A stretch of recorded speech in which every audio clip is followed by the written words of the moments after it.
Good evening. I'm Laura DeMondon-Lee, Block Leader Coordinator for the City of Cupertino. Thank you for joining our Block Leader meeting with the Santa Clara County Sheriff's West Valley Division. We appreciate your dedication, and we continue to be inspired by your efforts to inform, encourage, and support your neighbors. Each year, and for several years, Captain Rich Urena has generously made time to speak to us about crime and how we can help to protect ourselves, our property, and our neighborhoods. It is my honor to welcome him back here this evening. Since there's so much information to be shared, we are holding questions until the very end of our session, so the captain can present everything that he has prepared. So if you have a question, please enter it in the Q&A box below, and we will get to it at the end of his presentation. As always, the captain will make his slides available to us after our session, and I'll be sure to let you know when it is posted on our Block Leader page, as well as this recorded session.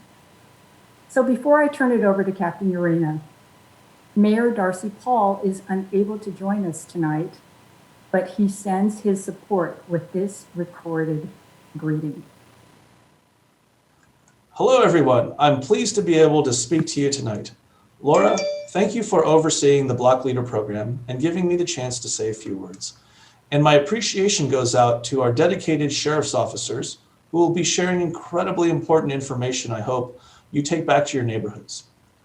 For those of you who tuned into my State of the City address, you'll know that the theme for my year as mayor is gratitude.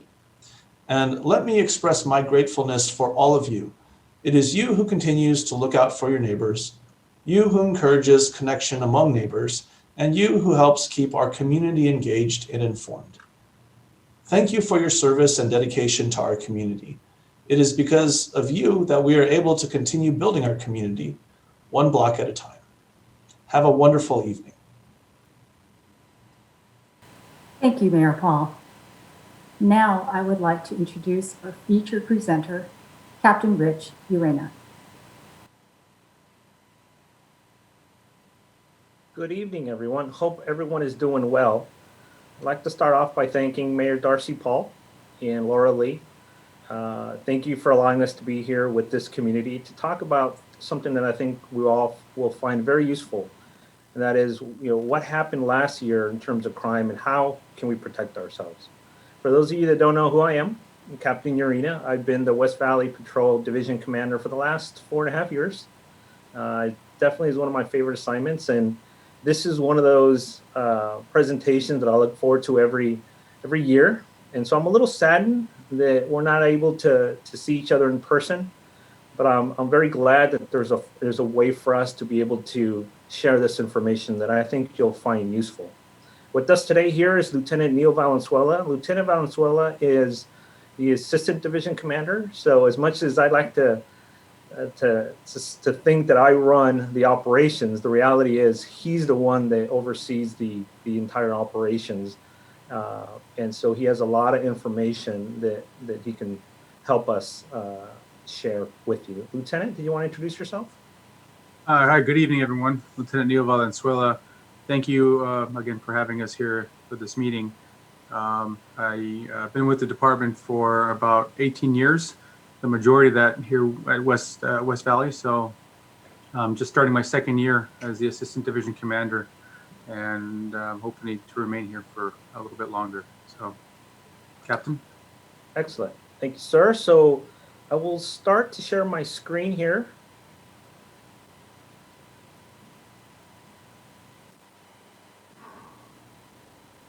Can you see that, Laura?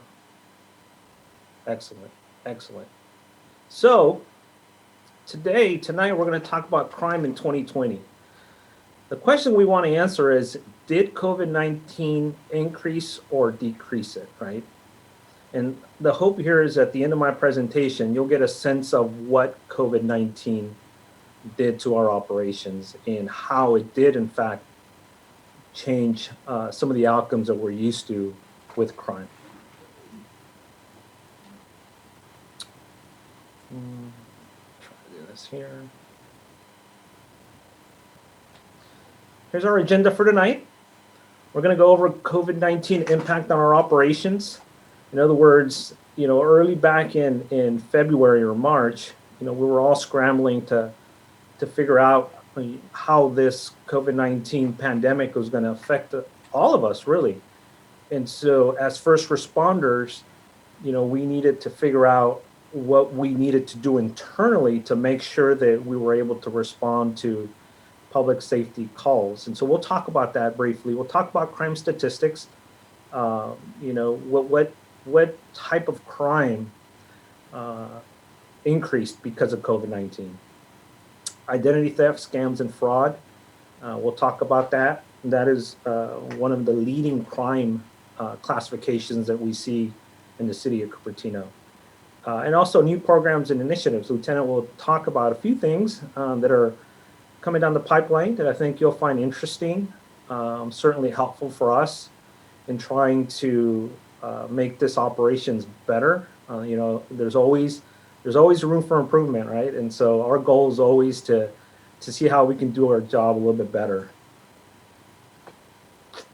I wanted to share some photos of our substation. For those of you that never had a chance to be in our substation, we, as I mentioned early, we were a little bit concerned that our operations were going to be impacted with COVID-19. And so early on, what we did is we implemented internal procedures to make sure that our staff are safe.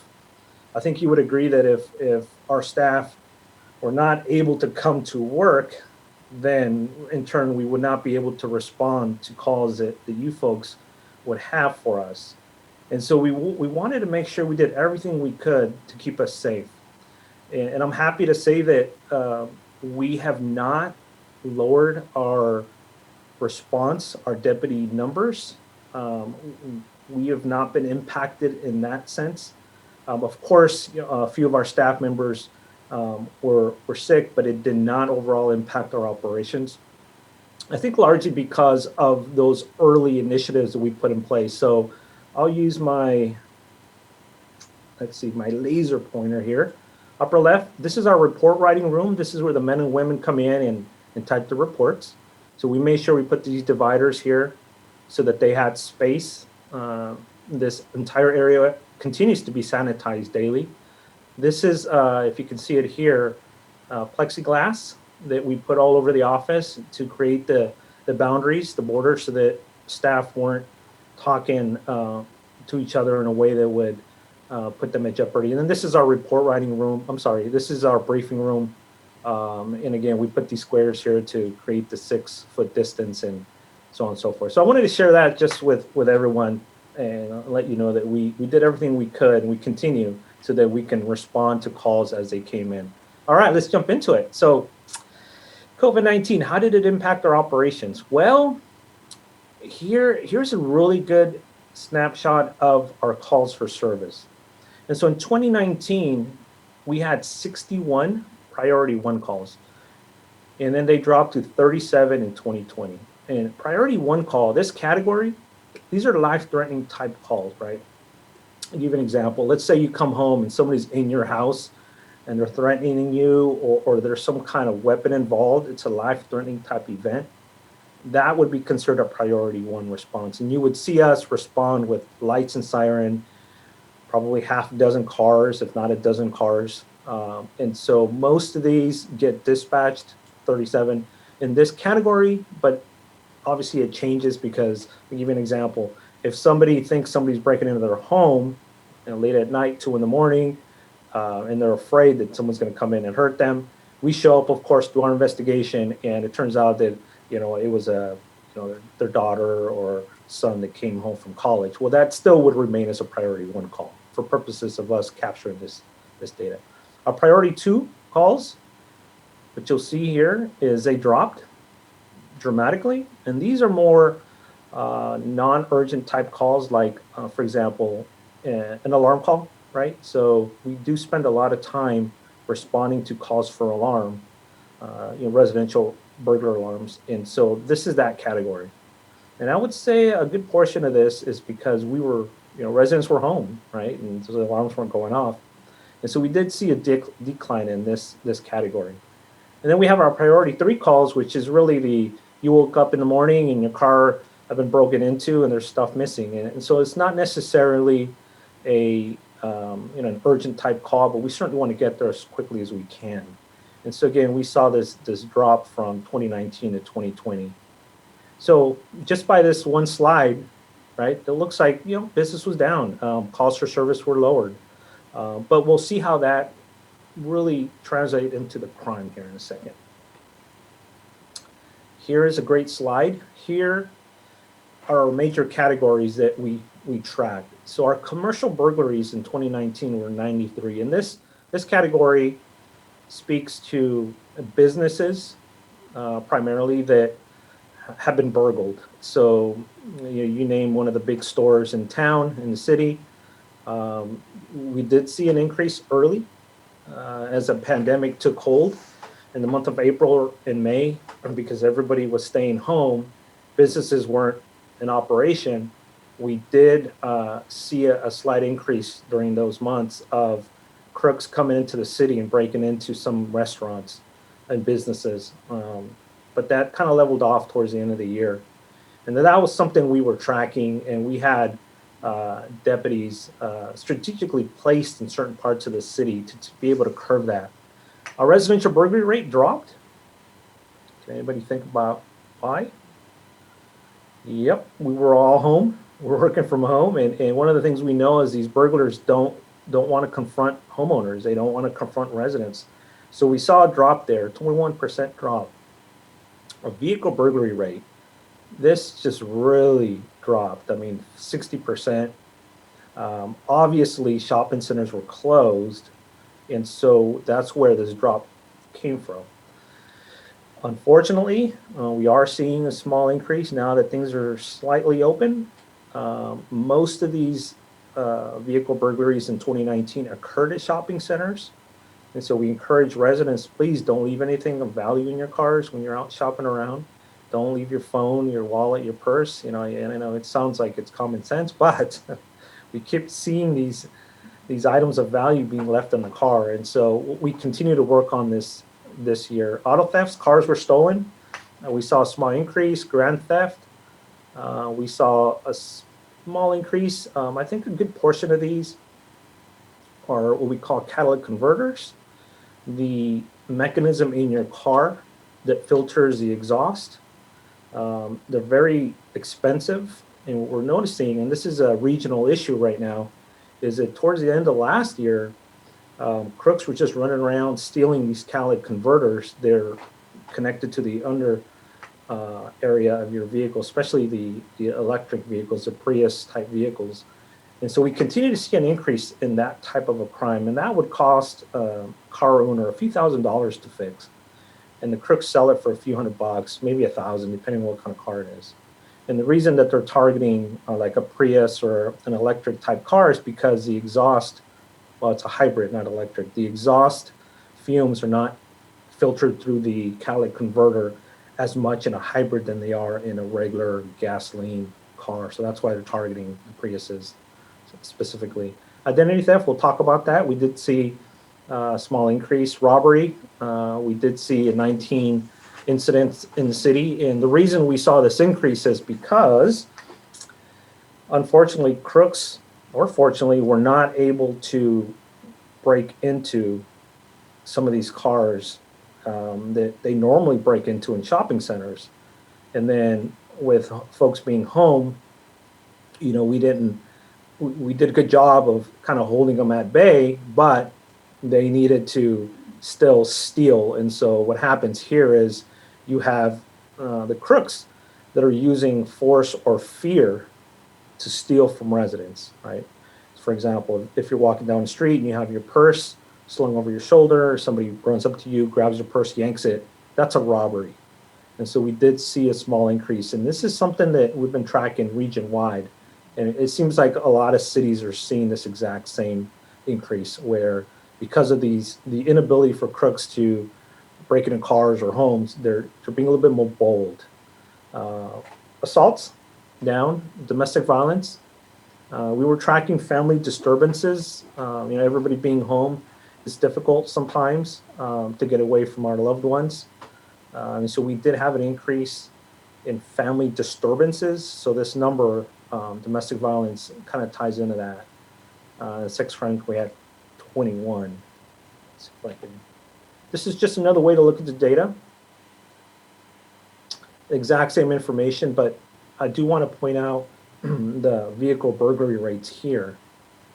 And again, this is our #1 crime, closely followed by our residential and identity theft cases. And again, I know this is a lot of data, so these slides will be available to you to look at later. But because of this huge increase in vehicle burglaries last year, 2019, we had put some initiatives in place to try to curb it. And so when the pandemic hit and we saw this significant drop, we reallocated some of those resources to try to prevent some of these commercial burglaries, residential burglaries, and fraud. So we were able to, I guess in a sense, right, COVID-19 kind of helped us a little bit. And with that, we were able to now focus on other crimes.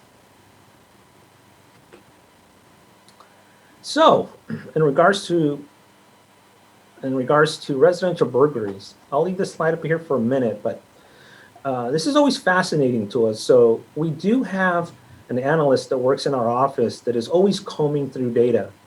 And what she does is she tries to do the best that she can with putting together these slides. And it's always interesting to see how crooks break into homes. And as you'll see there, 47% broke a glass door, slider door. This is significant. It is something that we've seen for a few years now, where they're being a little bold, breaking into a home just by smashing the window or slider. And so we encourage residents that if you don't have, first of all, if you don't have an alarm system, we strongly recommend you get an alarm system. Oftentimes we're dispatched to alarm calls and the alarm goes off and guess what? The crooks take off. And so it does help in preventing residential burglaries. But second, if you do have an alarm system in your home and you don't have a glass break sensor, look into that, because what we're seeing is that these crooks are breaking these sliders, these windows, these doors, and not triggering the alarm for a couple of minutes, for a minute or two, depending on where the sensors are in the house, right? The motion sensors. And so we're encouraging folks to look into getting these glass break sensors. Garage remote from an unlocked vehicle, right? That's that small 3% here. It does happen. Many of us have cars that don't have the automatic garage door opener where you can program it. And so we still have that little remote control. And unfortunately, crooks are breaking into cars and taking those remote controls and then using those remote controls to get into a home. And then time of day, here on the right, again, we continue to see this small increase on evening type burglaries, which in the past, usually a residential burglary occurs during the day, but in the last, again, year or so, we've noticed an increase in evening time residential burglaries. And so we do have a task force right now working on this issue. Day of the week. Always good to know which day of the week these things occur mostly. And unfortunately, in 41 of the cases that we looked at, we couldn't tell which day the burglary occurred on, right? And so the reason for that is because if a resident goes on vacation, let's say on a Monday, and comes back on a Friday, and they realize that they've been burgled, then the question is, well, which day did it happen? And let's say the resident doesn't have any information to prove which day it happened, then we wouldn't know which day the burglary occurred, right? And so what this is telling us is that the crooks, because this is a very high number, the crooks knew that folks were gone for an extended amount of time, meaning that if you have newspaper delivery, mail, if you make your house look like you're not home for a few days, then we would we would certainly caution you on that because we know that that's something that crooks would look at, given this number 41. So you always want to have a radio, leave a radio on, leave it on an AM station inside the house, put a light on, maybe a timed light in the living room so that it goes on about 6 or so at night and turns off around 6 in the morning. Do something so that when crooks do drive by or walk by, then it appears as someone's home when in fact they're on vacation. And again, this is a 10-year look at our residential burglary rate. We saw 93 last year. Not bad. We're doing everything we can to try to keep it as low as we can. And so it is a 10-year low, again, because most of us were home during this pandemic. Here's a commercial burglary slide. What you'll see is, again, 114 commercial burglaries this past year. Compare that to the year before, and then compare it really to the last 10 years. We had a spike back in 2014. But again, what we saw was that because of the pandemic, everyone was staying home, people were home, and the only thing that crooks can break into is obviously businesses where they know nobody will be at. And so the hot spots, right? Like what kind of businesses were targeted? Well, bike shops. And that was an interesting one. It's like, why are you breaking into a bike shop? Well, clearly, right, during the pandemic, currently, even now, there are folks out there that are going outdoors, going for a run, a walk, a bike ride. And so being able to steal bikes and sell them is certainly a hot commodity. And so crooks are out there breaking into bike shops, gas stations, lottery tickets continue to be a very popular item for crooks when they break into gas stations, but alcohol as well. And then self-storage locations. Again, these are businesses where folks usually are not occupying them at the time, right? So gas stations at night, they break in when no one's around, and that's because it's such a convenient to just drive into a gas station, break a window, grab something, and run out. Commercial hotspots. Commercial hotspots, as we know them, as they relate to vehicle burglaries, changed really. This is a very fascinating slide because, as I mentioned earlier, typically, we see these vehicle burglaries occurring in shopping centers, right? But what we saw this last year was that 67% of them, right, vehicle burglaries increased by 67% in residential areas and decreased by 72% in commercial areas. So in other words, because there were shopping centers were closed, the crooks were going into the residential neighborhoods. And so we saw that, and it was probably during the month of April or May that we started to strategically patrol the neighborhood. So you may have seen our deputies more in the neighborhoods because we were looking at the statistic. And again, the shopping centers are the number one location. So if the shopping centers are closed, then obviously they're going to try to go into the neighborhoods. 10 years, again, looking at vehicle burglaries, 188 certainly is a lower number than last year at 464. And so you can kind of get a snapshot there of what it looks like. All right, let's talk a little bit about identity theft, forgery, and fraud. Here are the totals for the entire West Valley Patrol Division. This is all the cities that we provide service to, and including our unincorporated area, the western area that we're responsible for. And what you'll see is overall, it's held steady, but it continues to be a very, very difficult crime to investigate. And I believe Lieutenant and I were both detectives here, and I believe some crooks know that it's difficult to investigate these cases, and it does take a lot of time. Not to say that we're not successful, because we arrest folks all the time. But when you have a lot of identity theft cases, it takes up a lot of resources. And so it does take us a while, and sometimes we can't solve these cases. But looking at a 10-year total here, you'll see that 251 is about average. The most common fraud in 2020? Yeah, you guessed it. We were scammed. We were scammed. 1.2 billion loss, according to FTC there. The median loss was $850. The second was online shopping, of course, right?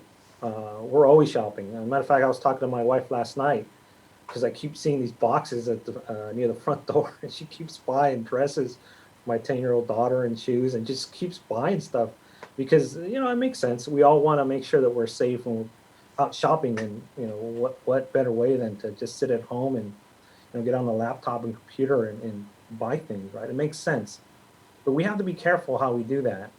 And I'll talk a little bit about things that we can do to mitigate this crime here in a second. But telephone calls is the most common way we were scammed.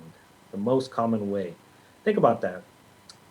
In a device, right? In a device, when somebody calls us, we just hang up, right? It's that easy. Just hang up. But yet, it was the most common way that we were scammed. I'm going to show you a couple of examples of those here in a second.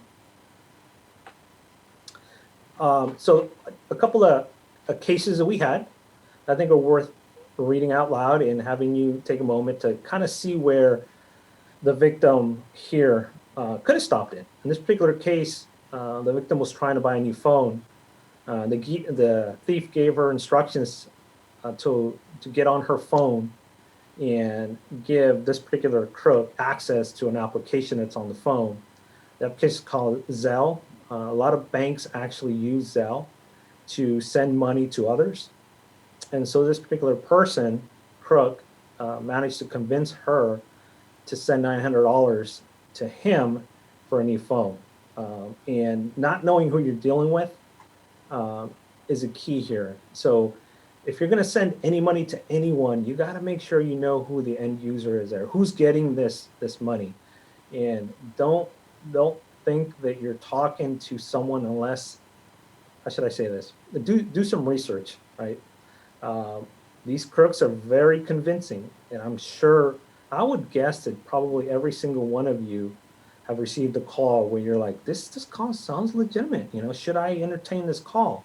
The reality is these crooks are so good that they're able to scam us all the time, every day, and we've seen that here. The second one, the thief claimed to be a victim's grandson, right? And so the second victim claimed to be the attorney. So in this particular case, the suspect called the victim and said, hey, I'm calling on behalf of your grandson. I'm sorry, I'm calling, I am your grandson.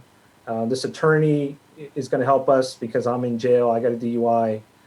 Can you help me get out of jail and send some money? And so they bring someone else who pretends to be this attorney. And so, of course, we want to help our loved ones that are out there in jail or anywhere. And so the scam really pulls on our emotional strings. And so what I would ask is, if you get a call like this, that it's your grandson, your nephew, a relative, take a moment, because our emotions get involved all the time. Oh my God, you got hurt, you were in a collision, you're in an accident, you're in jail, I want to help you. But we should take a moment to really listen to what's being said, do our research, call another family member, ask some questions before we send any money to anyone. This was a $20,000 loss, right? Oops. And the last one I have is, this particular person went onto this bank webpage and automatically got a pop-up claiming to be the security and requesting that the victim call them due to some recent problems. So of course you see that on your, pick any bank, right? Wells Fargo. Oh my God, okay, it's a pop-up. It's telling me there's an issue, a security issue. Of course you want to resolve that. The problem here is the resident actually looked at the number that popped up and called the scammers. And at that point, thinking, well, it is the bank, the scammers were able to manipulate the victim in saying that, we accidentally put money in your account, send us money. And so there was several transactions that occurred until the victim realized that they lost over $500,000. So again, always be aware of who you're sending money to. Let me move my images over here. I'm going to give you a couple of examples here. This is Amazon. This is a refund notification. You see this in your email or text message, you're thinking, yeah, I definitely want some money, right? I got a refund coming, of course, especially if we utilize this service. The problem is it's not a real email by the company. And so what I want to point out is a few things. When you get emails, text messages that you're not really expecting, really take a second to look at them, because this particular email here, if you read it, due to the system error, you were double charged for your last order, comma, a refund. Well, that should be a clue right here. And that is, okay, well, maybe a millennial made a mistake here, but you don't usually capitalize a after a comma, right? Okay, well, whatever. The refund process was initiated but could not be completed due to errors in your billing information. Here we have an extra space between in and your. Okay, maybe again, it was a mistake. But then at the end of the sentence, there's no period. And you're like, well, come on now, Amazon, it's one of the largest companies, if not the largest company in the world. You would think that you would expect a better email with all the grammar situation resolved. And so then you read it, you are required to provide us a valid billing address. And here's the kicker here is they're telling you it's a refund, and now they're asking you to click here to update your address. And then they're saying you're going to get your refund in 3 days. Again, of course I want my money in 3 days. So you click on this and it takes you to a site where they're asking you for your information. And so what we ask is, if you have these kinds of emails, don't click on anything, get out of it, go into your Amazon account separately, and see if in fact it's a real email. I'm going to share this with you all. This is a text that my wife received from Netflix. This is the actual text. And again, she got this and she said, hey, did we not pay our Netflix bill? And I said, wait, let me see that. And I looked at it closely. And if you pay attention and you slow it down, you'll see some of these things that I just mentioned. Unfortunately, we cannot authorize your payment for the next billing cycle of your subscription. Netflix was unable to receive a payment because a financial institution rejected the monthly charge. Okay, that looks pretty good. To resolve the issue, comma, please, it's capital. Okay, update your payment information by pressing the button below. Oh wow, no period. Okay, well whatever. Well, guess what? Most of us are going to see this and think, oh my God, I'm going to miss my show if I don't pay it. So you click here, and again, it starts to harvest your information. Now, if you take a second and you look down here, it says questions, call. Yeah, there's a digit missing there, right? So 1-800-071-578. Yeah, well, wait a second. There's a digit missing. So that's a hint, again, that this was a false text message that she received. So we automatically just deleted it. So how do we protect ourselves from these types of scams? How do I mitigate these phishing scams? Well, the first is with your computer, right? Because a lot of us spend a lot of time on our computer, especially since we're at home now. I know a lot of us buy things using the phone, but the reality is we use a computer. So protect your computer by using security software. You have to use security software. There's a lot of great organizations, companies out there that provide software security services. And unfortunately, some of them do cost $50, $65, $100, but it certainly is worth investing in. Protect your mobile phone by updating the software automatically. It is annoying, especially if you have an iPhone. You get this notification that the new operating system's coming in, right? Well, the reason they're doing that is because they've found vulnerabilities within the operating system, and they want to patch those. So what you want to do is update your phone every time you get that notification. I know sometimes it changes kind of how your phone works after that, but what it's doing is it's helping you protect. These companies aren't going to tell you exactly. They may, but for the most part, they're not going to tell you exactly what the vulnerability is, obviously, because if you knew, right? So you want to make sure you update this phone as much as you can. Protect accounts by using multi-factor authentication. And what that is if you're given the option to sign up for a second verification, if you will, do that. I know a lot of banks are doing that now, and that's when you try to log into your account, and then it says, give me the last four of your cell phone, and then you put that information in, and then it sends you a text with the code, right? That's using multi-factor authentication. So the goal there is to reduce the easiness, if you will, of someone getting into your account. Anytime you're given that option, you definitely want to invest in doing that. And then protect your information by backing up your data. You know, we have a 2 terabyte external hard drive at home where we put all our data into, because if somebody takes over your computer and they're asking for money, which has happened, you know, you're going to probably lose all that data. So if you have a lot of records, important records in your computer, you want to make sure you back up the data. And some of these things are very simple, right? It's just a matter of taking time to really pay attention to what it is that we need to do to mitigate these kinds of crimes. When we're talking about telephone scams, again, all you got to do is hang up. You know, we get these calls all the time. I think I got 3 today of these random calls. I'm looking at the number and I'm like, and it says San Diego, right? And I'm thinking to myself, I don't know anyone in San Diego. Why would I answer that call, right? And so what I do is I let it go to voicemail, and then I listen to it. And sure enough, it's somebody wanting to sell something, or I think my warranty in my car already expired like 100 times, right? Those kinds of calls, just ignore them. And then when you have a second, if they leave a voicemail, listen to it. Do not share any personal information on your phone.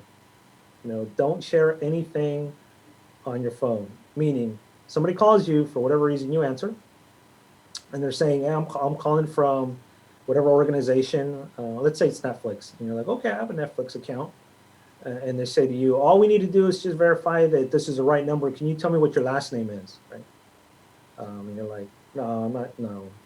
And then you can ask them, what is this in regards to? And then entertain them, but don't give them any information, any personal information. Sometimes they have information already, and all they want to do is get a few pieces of that puzzle that they're trying to put together to open up an account in your name or to somehow perpetrate other types of crime. And so all they need is this little piece that you may give them when they call you. So don't give any personal information over the phone. And then call the organization, the person back after doing some research. If somebody calls you and you really truly believe that they're trying to sell a product, or that they really want to get a hold of you, get that phone number that they called you from or the name of the company, and then just throw it in Google, right? And you'll be surprised how many people will tell you that that number or that organization commits fraud. They're in the fraud business, they're scammers. I do that all the time, and you'll be surprised. And then the last thing is, take your time with these phone calls. Don't feel rushed. They're going to tell you, you know, they're going to put some kind of sense of urgency in you. They're going to say, well, if you don't, you know, give me this information now, then your son's not going to be able to get out of jail today. They're going to be in there for at least 30 days. So please give me your credit card, your name, because if not, you know, there's this sense of urgency.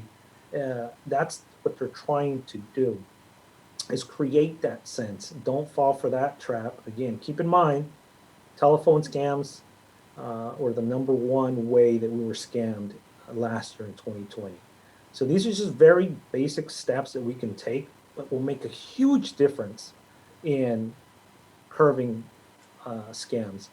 If you think you've been a victim of identity theft, you can go to Equifax.com, Experian, TransUnion, call them, you can click on these sites and ask for a fraud alert, security freeze. What it does is it allows the account to be frozen and nobody can access it unless they contact you.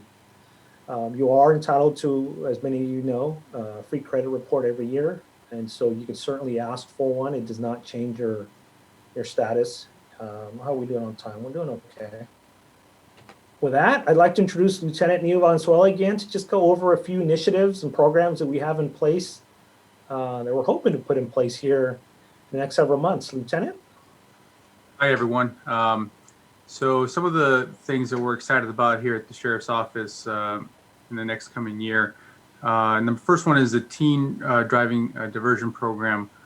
What essentially we've done in the past is we modeled a teen driving class or a teen bike class after Stanford where if we issued a citation to a juvenile for not wearing a helmet, for example, they could opt to take a bike safety course with our deputies to have the citation dismissed. What our goal here is to extend that to other types of citations in the future, to sort of like a traffic court for juveniles. We are also eager to try to get our emergency operations center in Morgan Hill involved, where students might be able to get some behind the wheel experience, with the goal of course, to curbing bad habits and ensuring the safety for everybody out on the road. Our next program that we're excited about is our online incident reporting system. We are going to be moving to a new record management system here shortly, and which will give the ability for citizens to file online reports. And that, of course, includes reports that don't have any evidence, obviously are not emergencies. Certain kinds of reports can be reported online. Another initiative, a program that's coming up, is the customer satisfaction survey cards.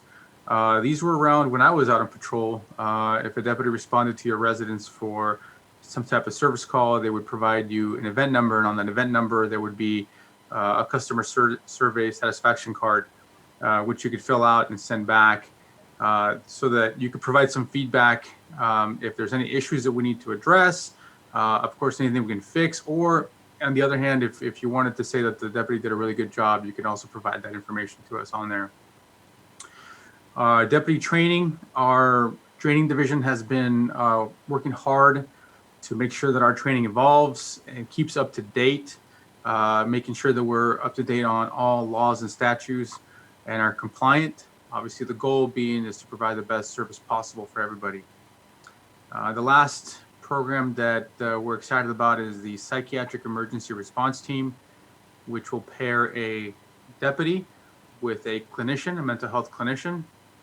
And what they can do is respond to some calls that have either somebody who's mentally unstable or somebody who is, possibly threatening suicide, and have a clinician on scene to assess the person and provide better service than a regular deputy would. These people are trained and they're well versed in how they can assist people with something like that, and have a deputy stand by in case they need it, but have the clinician take the lead and make sure that everybody exits that situation in a safe manner. So, all right, next slide. Here's our picture of our substation. As you can see, there's some red squares on the floor there. What we've done is made sure that we are COVID-19 compliant.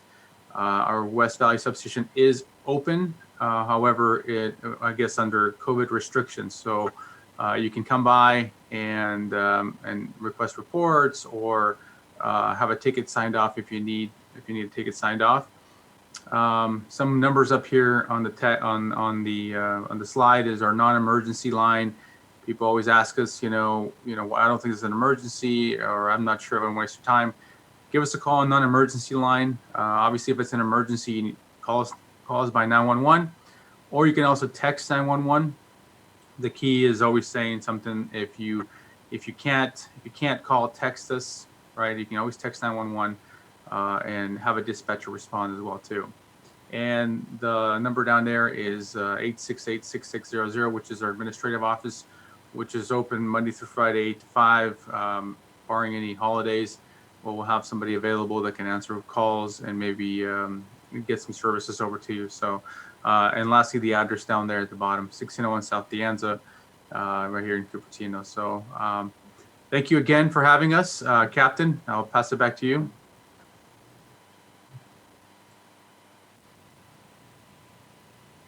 Excellent. Thank you, Lieutenant. So a lot of information, a lot of great information. I know, if I could have it in a different way, it would be in person with each and every one of you, so that I can answer more questions about the information and have a better meeting. But COVID-19 has made that very difficult for us. I do hope everyone is staying healthy. I did want to take some time to answer questions. And I want to start off by 3 questions that were emailed to us. And so what I'll do is I'll read the question and then I'll give you my response here. First one is, since ID theft is high, is it worth paying for ID theft protection like LifeLock or ID Shield?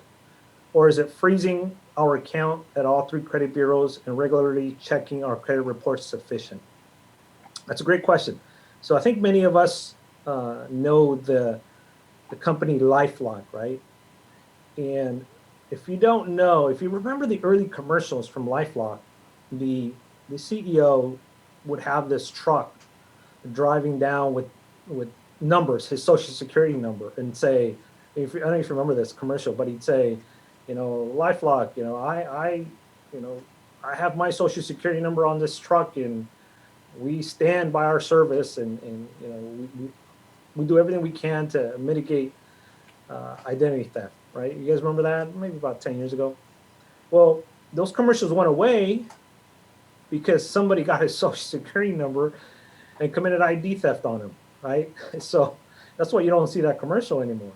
The point there is, the more that you can do to protect yourself, whether it's using a company like LifeLock or ID Shield, or freezing your accounts, that's going to be your goal. So if you have the ability to pay for a service that monitors your credit scores, your credit reports, that's always good. But at the very least, certainly a freeze or a hold on your credit would be enough. The next question I have is, any way of getting a list of crimes in our area? Homestead Villa for the past 3 years. Homestead Villa consists of, and then these streets are mentioned. We're looking at setting up a neighborhood watch and want to see just how much crime exactly we've had. And so what I would say is go on to our website, and you'll see a link at the bottom, the Sheriff's Office website that says crime reports. And although it's not 100% accurate, because there are some crimes that we don't post on there, it does give you an overview of crime in the city, and you can narrow it down. So go to our website, Sheriff's Office website, click on that icon at the bottom, crimereports.com, and just filter through the software, the system there, and you'll be able to get an idea. In addition to that, I believe we're still posting weekly information that we send to the city in terms of what's happening out in the city, the crimes. So you can certainly get onto the Cupertino website. Laura, are we still doing that? No? Okay. No, unfortunately. Okay. If you'd like to send me an email offline, I could certainly help you with trying to get more information for your individual neighborhood. I think it's important for residents to know what's going on in their neighborhood so that we can work together to try to solve some of these crimes, really stop the crimes. The last one I have is a resident making reference to sideshows that have now moved into Cupertino. And the sideshow is typically a group of vehicles that are getting together, 50 to 100, and then what they do is they start to spin their car in a circle, and then people get out of their cars and they're chanting, and so this particular resident is asking, kind of what's going on and what are we doing to try to mitigate this crime. And what I can tell you is that we've been extremely active in this area. This last weekend, we had about 30 to 40 or so vehicles that were trying to set up in the city. But we knew that they were coming. We've been tracking their movement to make sure that they don't come into this area and make it difficult for residents. So we're trying. I will say though that when some of these groups get together and it's 100 or 200, it could be a little bit difficult for us to manage. But we certainly don't want folks, these people driving in an unsafe fashion in our community, in our city. So you may very well see a significant number of deputies and officers from Sunnyvale, maybe San Jose, certainly our helicopter in an area, especially over the weekend, because my understanding is they're doing this Friday nights, Saturday nights.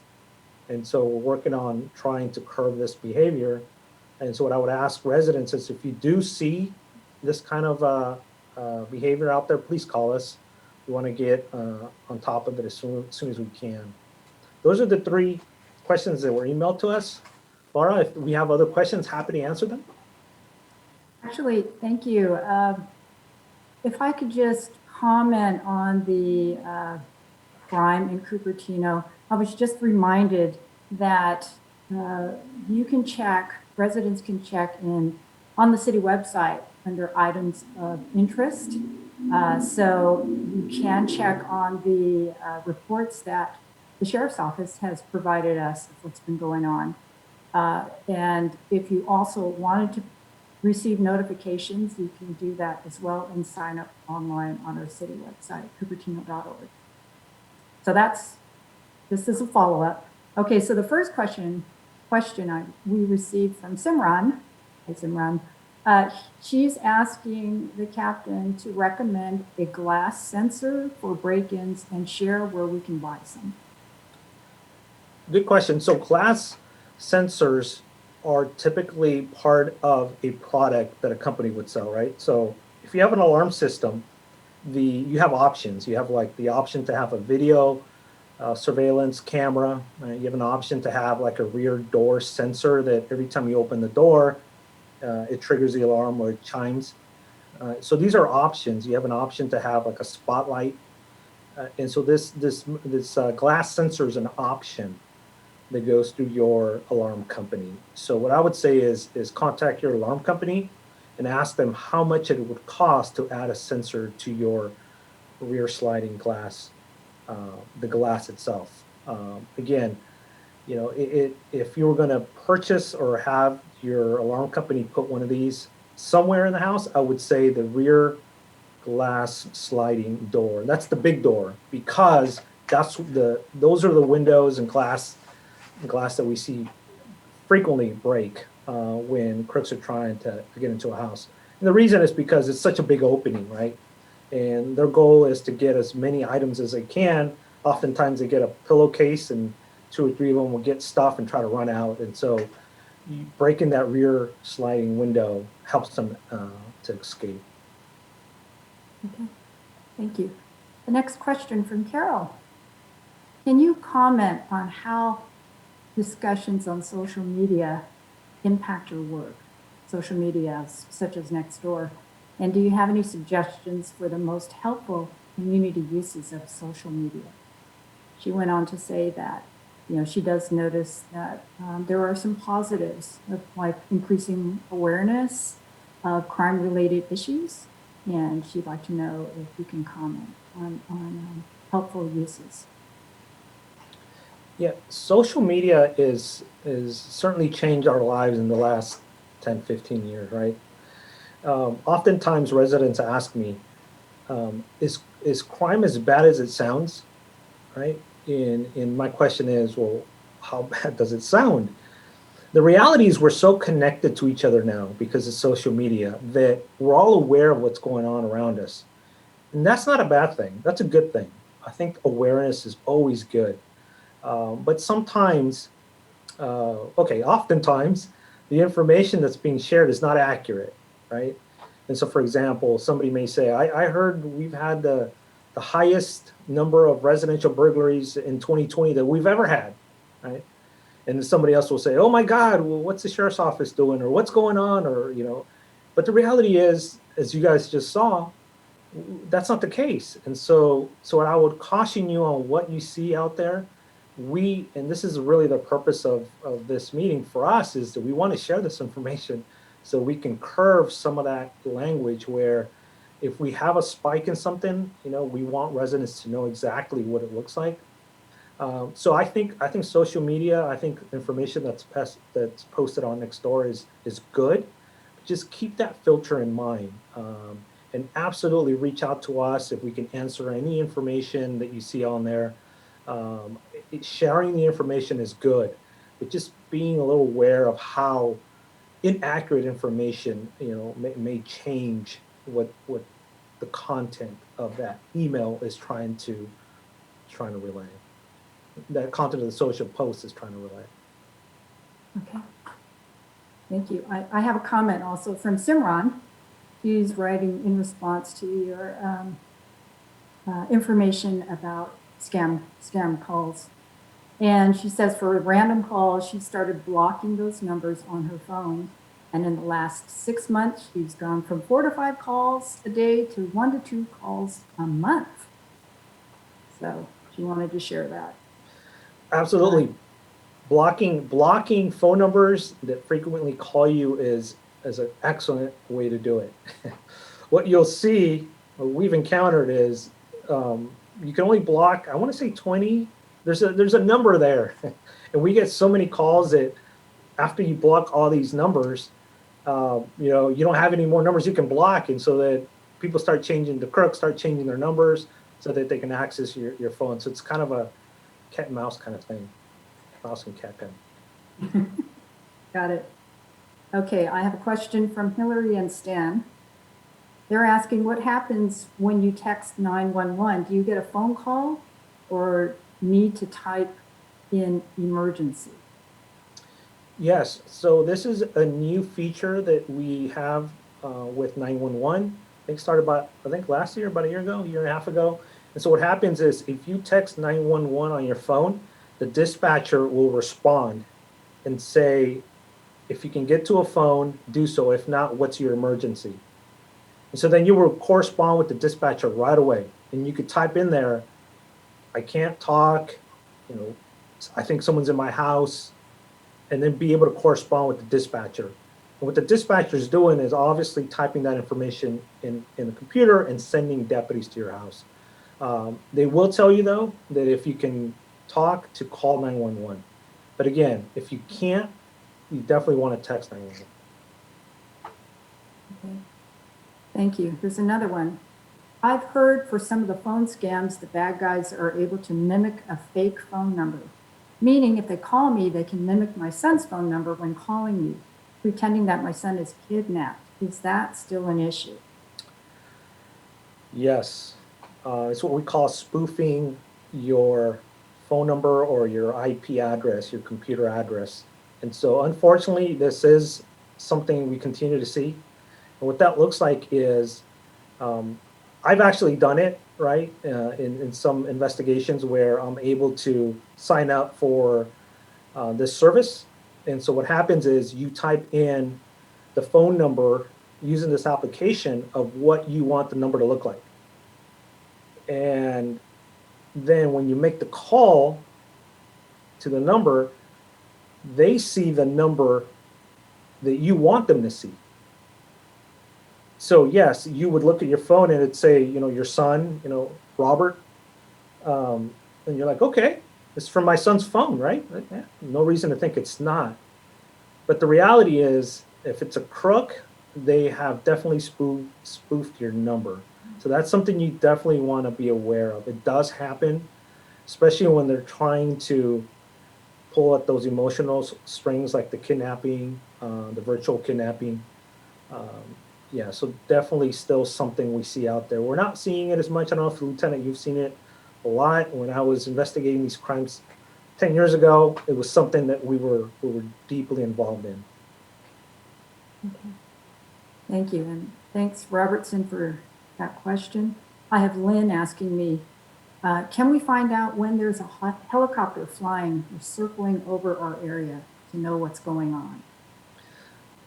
Yeah, that's a great question. So one of the resources we have in the city is a helicopter. The Sheriff's Office, is a large organization. We have a lot of different resources, and we do operate a helicopter.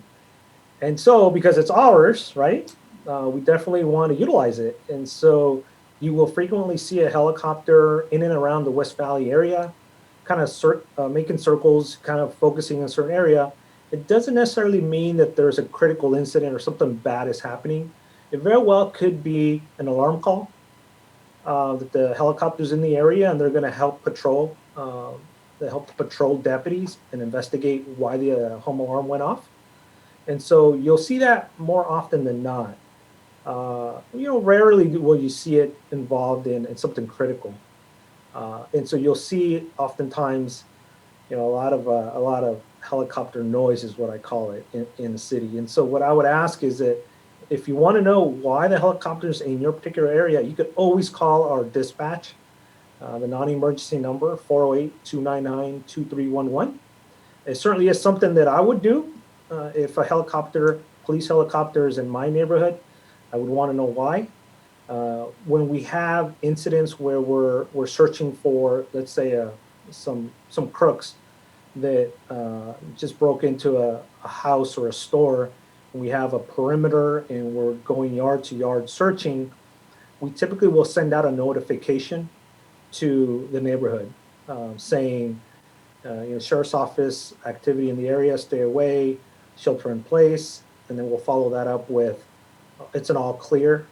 And the lieutenant and I were talking last week about pushing this information on Nextdoor as well for the entire city to know why we sent out that initial notification. So to answer your question, definitely call our non-emergency dispatch if you want to know. Okay, thank you. Okay, so Dee is offering suggestions. She said that members of AAA can sign up for free identity monitoring as a benefit of membership. No need to pay companies.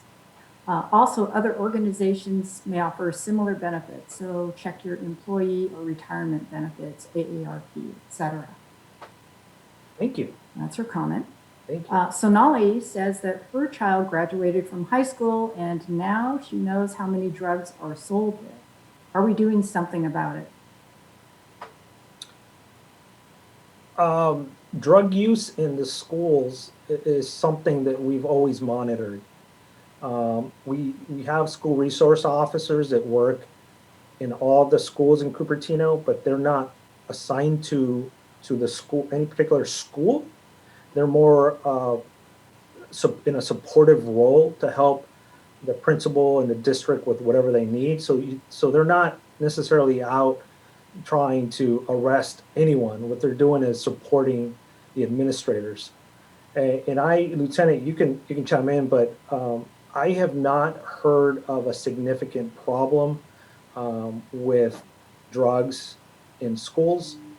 It's something that our school we've had some issues with vaping, but those are always being addressed by our school resource officers. But I encourage that anybody has any information regarding any crime to contact us so that we can have a school resource officer reach out to you, and if you have any information for us, we can look into that. Thank you. Okay, I have a question from Lynn. There seems to be a lot of graffiti along the exit of 280 and De Anza. Will there be anything done to fix it? 280 at De Anza. Is this on? I have a few questions, but I think, Laura, I think you said 280. 280 and De Anza. So yes. It's on 280. Yes. So the responsibility there lies with the state, CHP, Caltrans, to go out and clean that. We don't go onto others' jurisdiction and try to clean up their responsibility. If you can imagine, I'm sure that the city wouldn't want us to go out to Sunnyvale or any other city and do their job. So what I would ask is that you go online, go to Caltrans, I believe caltrans.org. There's a way that you can submit your concern, your request to have that area cleaned up.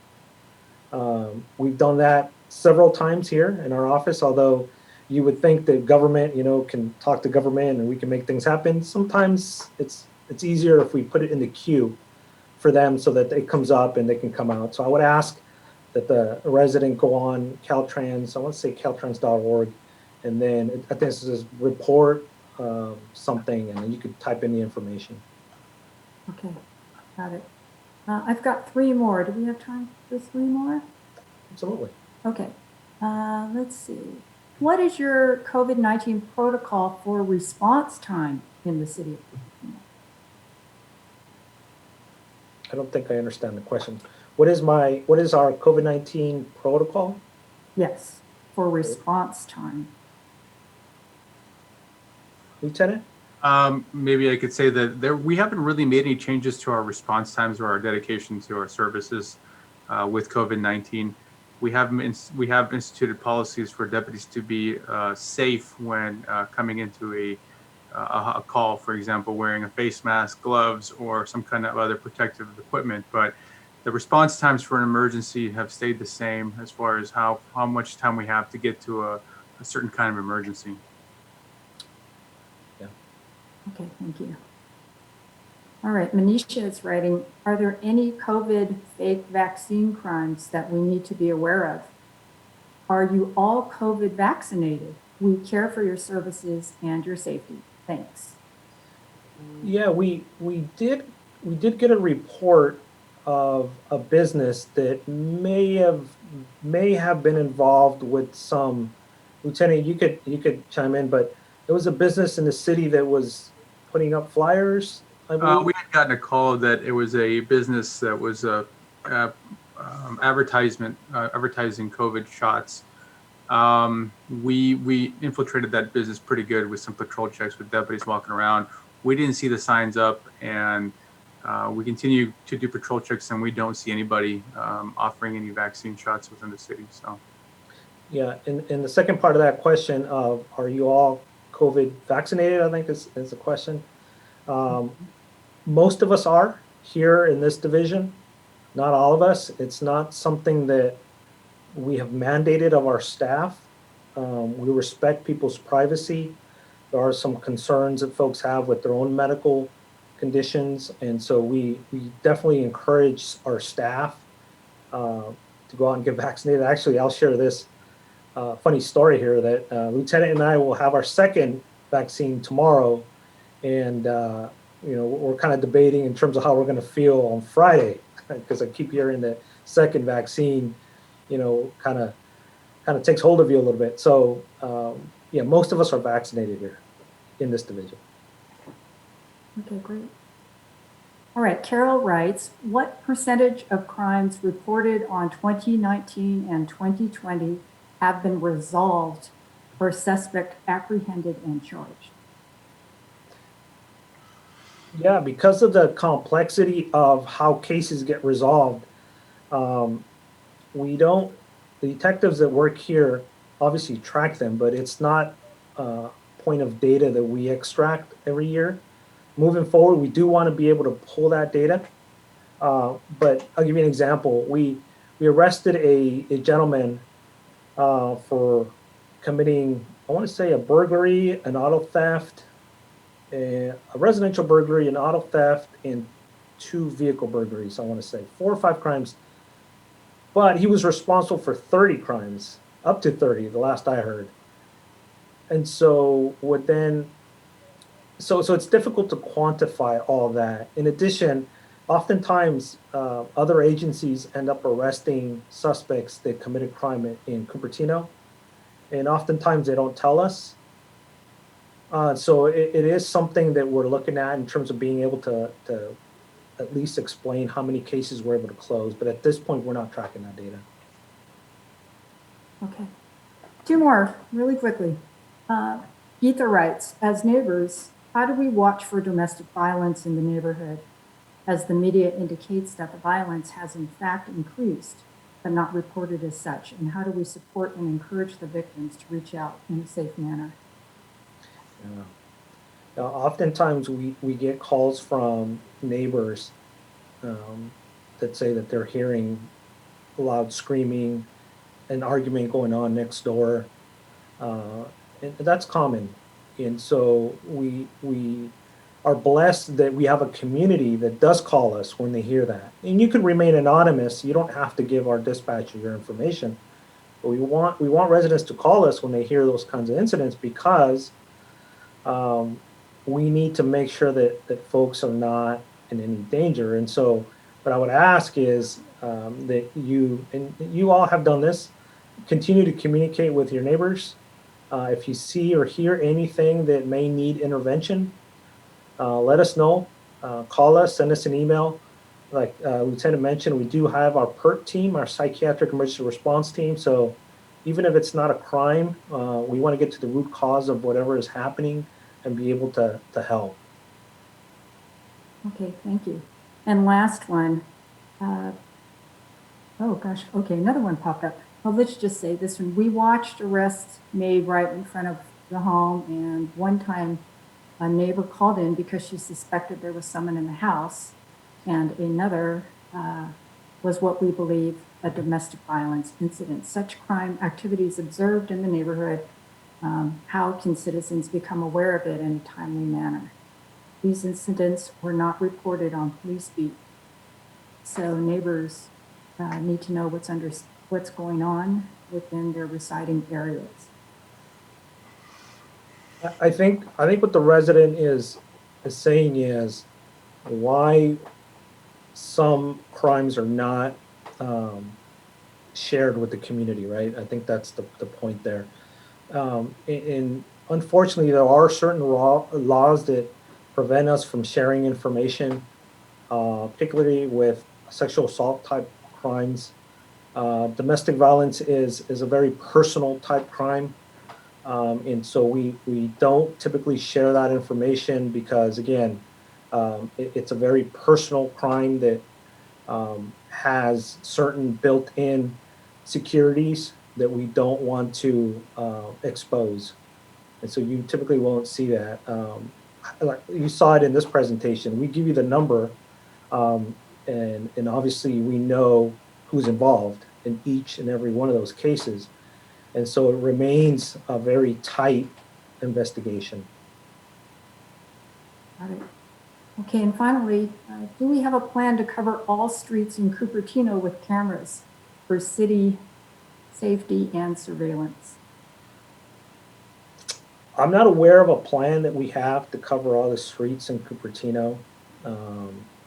You know, we do encourage residents that have video surveillance systems to point them towards the street a little bit, right? It's okay. You can point them towards the street because when we investigate crime, we do walk down the street and look at who has a camera and with the hopes of being able to extract something that our detectives can use.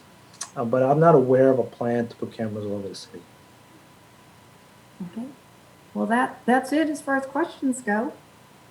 Excellent, excellent. Well, I want to thank all the residents who allowed us to be in your home this evening in a really unique way. Again, I look forward to the opportunity to be with you in person in the future, but I also thank you for allowing us to be here in this format and be able to give you all this information. As I said, all the information is yours to look at. I think Laura will post it for you all to look at. So thank you. I want to thank Laura as well and Mayor Darcy Paul for his support of this program, which I believe is extremely important, and for supporting us in our public safety efforts. Laura, back to you. Great. Thank you so much. We are so appreciative, as always, for you, Captain Urena, you, Lieutenant Valenzuela. You've given us so much valuable information and resources, and as you said, Captain, I will be posting it on our webpage as well as the recording of this session. So again, we thank you for joining us. We thank you for looking out for your neighbors. We look for better days when we can get together and see you again in person. I really miss you. Thank you for gathering your neighbors. So until then, stay safe and be well. You take care. Bye now.